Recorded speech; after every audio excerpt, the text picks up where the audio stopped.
I'm doing this video in response to Joe Biden's press conference on 9/9/2021. Mr. President, I know people who've had COVID, family, friends, co-workers. I've known people who've died from it. I also known people who have died from the vaccine.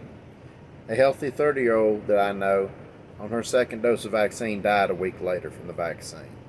People my age are having complications from the vaccine.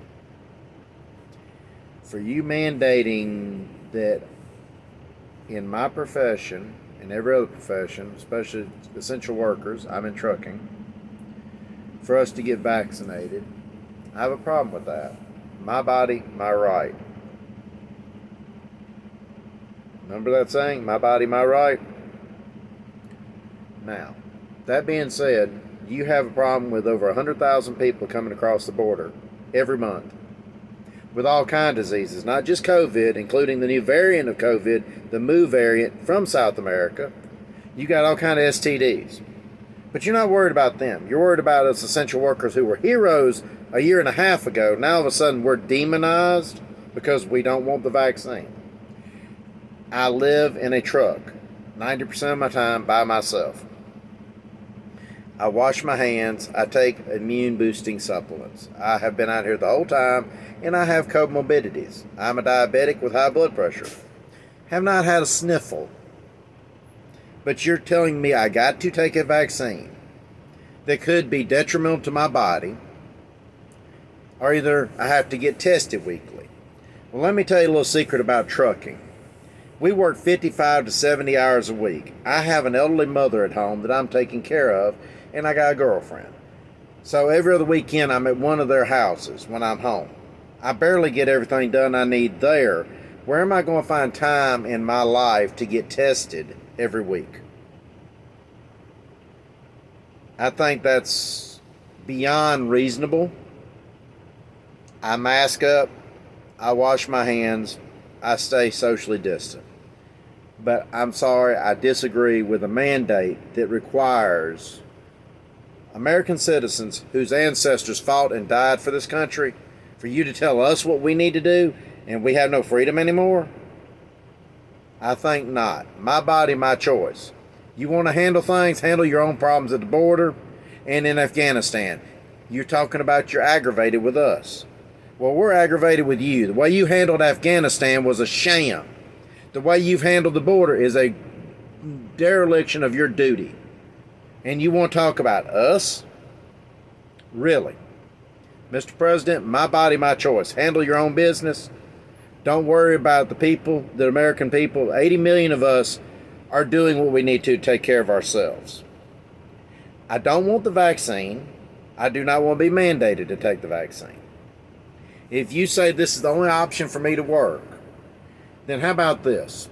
Make it where I can draw all my retirement out of my 401ks with no penalties, no interest, no taxes, and let me have all my Social Security money that's been paid in since I was 16 years old. Every penny of it. For me and my employers. No taxes, no penalties. And I'll walk out and retire right now from this industry and be glad to let you have a young millennial take my position. And I will go off into retirement. I'm not going to get a vaccine to work unless you're willing to sign off yourself, personally, that if something happens to me in my body and I die from that vaccine, you will take care of my elderly mother, 85 grand a year, my salary, from now on until she dies, plus round-the-clock nursing care, paid for by the president, not by the government, the president, because you're risking my life, my health, by telling me I have to have a vaccine. I disagree with you.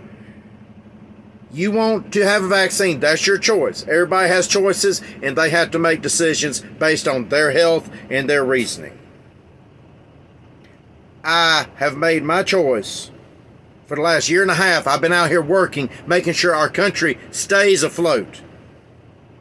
Without me and my brothers and sisters in this trucking industry, your country would have collapsed. People would not have groceries, gas, anything.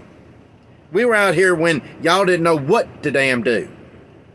but shut the country down. Y'all shut it down. We still out here working every day. Not being able to find a restaurant open to even get dinner without walking through a drive-thru in the rain or the cold, because that's the only way we could get food. Then you want to talk about now you're going to demonize us? Really?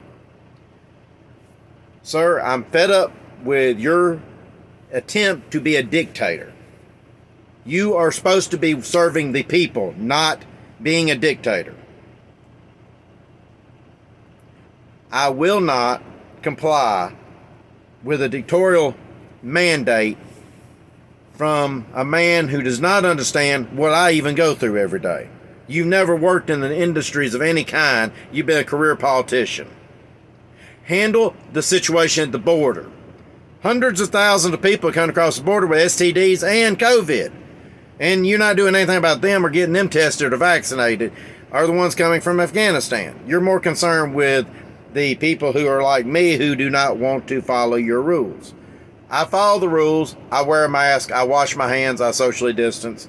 I'm taking all kinds of supplements to boost my immune system. Have not had a sniffle. I've had plenty of friends get COVID and they have recovered from it. If they want to get a vaccine after that choice, that's their choice. If they don't, that's their choice. We have choices. We have to make responsible choices. My responsible choice is I'm not complying with your mandate. Unless you're willing to sign on a dotted line and put your skin in the game. And your skin in the game is going to be taking care of my mother if something happens to me. And I'm talking 85 grand a year. Cash money in her bank account. And on top of that, round the clock care for whatever she needs. I'm an only child. She has nobody else. So don't dictate to me that I'm not doing what I need to for family and country. God bless everybody listening to the video. If you like it, please share it, because we need to stand our ground on this. Enough's enough.